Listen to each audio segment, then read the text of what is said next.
আজি কলপিঠা বনাওঁ কলপিঠা বনাবৰ কাৰণে কলপাত আনিলোঁ তাৰপিছত কল মিক্স কৰিলোঁ শুকান পিঠাগুড়ি দিলোঁ তাত গুড় দিলোঁ ঘিউ দি পেলাই ভালকৈ সানি লৈ বেটাৰটো তাৰপিছত কলপাতকেইখনত মিঠাতেল লগাই লৈ বেটাৰটো পাতল পাতলকৈ দি ল'লোঁ পাতল পাতলকৈ দি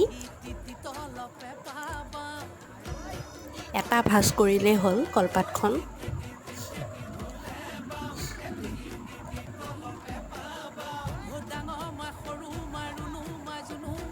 তাৰপিছত গৰম কৰি থোৱা টাৱাত দি পেলাই